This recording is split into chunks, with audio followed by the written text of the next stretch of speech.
ন্যূনতম সা সুবিধা বিচাৰি টিয়ক চাহ বাগিচাত শ্ৰমিকৰ উত্তাল প্ৰতিবাদ। অসম চাহ মজদুৰ সংঘৰ আহ্বান মৰ্মে সমগ্ৰ অসমৰ লগতে টিয়ক চাহ বাগিচাতো শুক্ৰবাৰে অসম চাহ মজদুৰ সংঘ টিয়ক শাখাই শ্ৰমিকৰ ন্যূনতম সা সুবিধা প্ৰদানৰ দাবীত বাগিচাৰ ফেক্টৰীৰ সন্মুখতে উত্তাল প্ৰতিবাদ সাব্যস্ত কৰে। উল্লেখ্য যে বাগিচাসমূহৰ মালিকপক্ষই হওক বা অসম চৰকাৰে হওক কেৱল কামৰ ওপৰত গুৰুত্ব প্ৰদান কৰাৰ সময়ত শ্ৰমিকসকল ন্যূনতম সা সুবিধাবোৰ প্ৰদান নকৰাৰ অভিযোগ তুলিছে।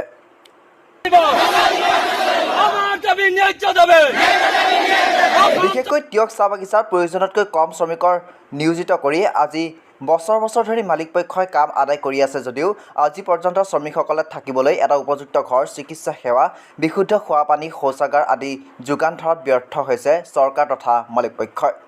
ইফালে শ্ৰমিকসকলে নিজৰ কাম প্ৰয়োজনতকৈ অধিক কৰাৰ পাছতো এইসমূহ ন্যূনতম সা সুবিধাৰ বাবেও বাৰম্বাৰ ঊৰ্ধ্বতম কৰ্তৃপক্ষক জনাই অহাৰ পাছতো কোনো সুযোগ নাপায় আজি এনেদৰেই শ্ৰমিকসকলে উত্তাল প্ৰতিবাদ সাব্যস্ত কৰিছে বুলি মত প্ৰকাশ কৰে।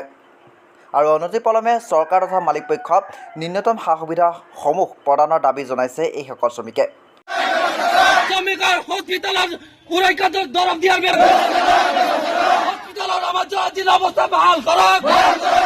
অসম চৰকাৰ আৰু আমাৰ কোম্পানীসকলে আমাক যিখিনি দিবলগীয়া যাৱতীয়খিনি দিয়াৰ ব্যৱস্থা কৰক আৰু আমাৰ 351 টকা দৰমহা বৃদ্ধি কৰিব লাগে। আজি পৰ্যন্ত বহুবাৰ কোৱা স্বত্বতো আজি পৰ্যন্তলৈকে দিয়া নাই।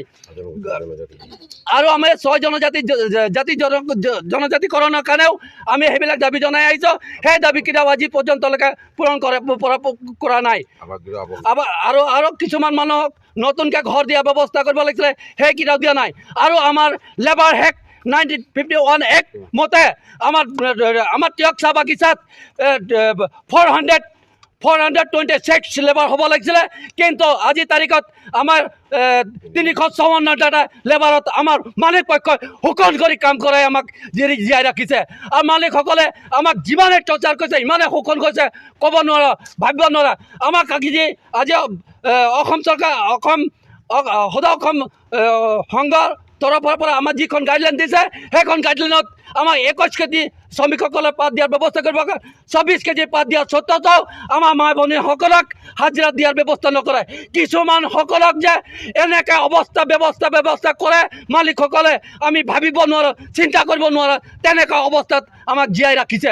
আনকি অন্ততঃ আমি খোৱাৰ পানীৰ কাৰণেও বিকল্পভাৱে চৰকাৰে অন্যান্য আঁচনি তৈয়াৰ কৰিছে, কিন্তু আজি তাৰিখলৈকে চৰকাৰে হওক বা কোম্পানী হওক কোনো কাৰণে পানী দিয়াৰ ব্যৱস্থা নকৰে। খালি কাম আৰু কাম, শ্ৰমিকক কাম লাগে বিচাৰি আছে মালিকপক্ষ হওক বা চৰকাৰ, অসম চৰকাৰ হওক। গতিকে আপোনালোকৰ জৰিয়তে আপোনালোকক সকলো দিছোঁ, অসম চৰকাৰ সকলো